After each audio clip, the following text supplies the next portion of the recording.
বিসমিল্লাহির রহমানির রহিম। আপনারা দেখছেন আলিশা ইলেকট্রিক অ্যান্ড মার্বেল হাউসের পক্ষ থেকে আরও একটি নতুন কাজ। তো আমরা কনসিলিং ওয়ারিং করতে এসেছি, আজকে মার্কিং করে নিলাম এবং মার্কিং অনুযায়ী কাটিং করে নেব। প্রত্যেকটি বোর্ড এবং প্রতিটি পাইপ নির্দিষ্ট স্থানে নির্দিষ্ট মাপে আমরা কাটিং করে লাগাবো। তো আমাদের পুরো বিল্ডিংটাতে কাটিং কমপ্লিট হয়ে গেছে। তো আমরা এবার ভাঙার কাজ করছি।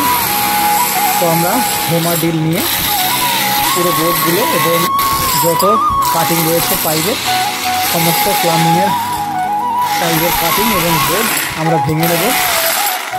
তো আলহামদুলিল্লাহ আমাদের ভাঙার কাজ মোটামুটি প্রায় কমপ্লিটের দিকে। তো আমরা এটা ভেঙে আপনাদেরকে দেখাবো।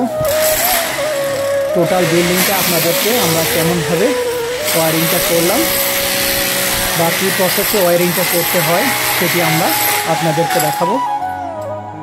এটি মূলত হাউস ইলেকট্রিশিয়ান অর্থাৎ হাউস ইলেকট্রিশিয়ানদের যে প্লাম্বিং এবং পাইপলাইন এর কাটিং, কনসিলিং ওয়ারিংয়ের কাটিং সেটি কিভাবে হয় আমরা আপনাদেরকে দেখানোর চেষ্টা করব। তো আপনারা আমাদের সঙ্গে থাকুন, পাশে থাকুন আর দেখতে থাকুন এবং আলিশা ইলেকট্রিক অ্যান্ড মার্বেল হাউসের পক্ষ থেকে যে চ্যানেলটি রয়েছে সেটিকে আপনারা সাবস্ক্রাইব করুন। তো এটি হচ্ছে আমাদের একটি রুমে আমরা একটি 12 মডুলার এবং একটি নিচে ফুড ল্যাম্প এবং উপরে জয়েন্ট বক্স দিয়ে নিয়েছি এবং এটি বেড সুইচের জন্য আমরা 6 মডুলার এবং উপরে একটি 4 প্লেন জিআই বক্স লাগিয়ে নিয়েছি। তো আমরা 2 নম্বর ঘরটি আপনাদেরকে দেখাচ্ছি বা 2 নম্বর রুমটিকে। তো এটিতেও আমরা বেড সুইচ লাগিয়ে নিয়েছি 6 মডুলার এবং উপরে একটি 4 টপ।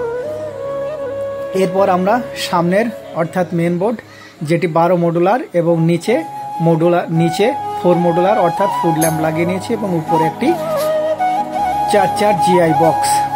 তো আমরা 3 নম্বর ঘরটি আপনাদেরকে দেখাচ্ছি।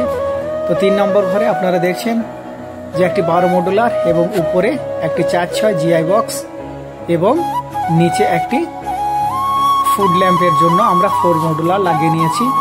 নিচে ফুড ল্যাম্পটি আমরা লাগিয়ে নিয়েছি কারণ অনেক সময়তে নাইট ল্যাম্প আমাদের উপরে থাকলে যেটিকে চোখে বিরক্তিকর আলো মনে হয়, যার জন্য আমরা ফুড ল্যাম্পটিকে পায়ের নিচে রেখেছি।